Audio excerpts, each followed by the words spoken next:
যারাই কোরআনের কাছে আসে এরা আর গোপন থাকে না, এরা ওপেন হতে চায়।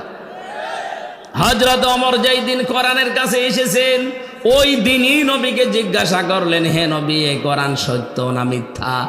বিশ্বনবী বলেন সত্যবাণী। হযরত ওমর বলেন, হে নবী, সত্য কোরআন গোপনে চলবে না, আপনি আমার অনুমতি দেন, আমি কোরআনের পক্ষে একটু মিছিল করে আসি। উনি 40 জন মানুষ দিয়ে একটা মিছিল দিলেন।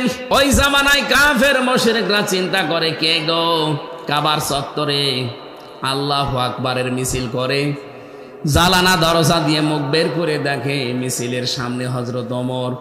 তাড়াতাড়ি দরজা জালানা বন্ধ করে বলছে, দরকার নেই, ওর সামনে গেলে মাথা থাকবে না।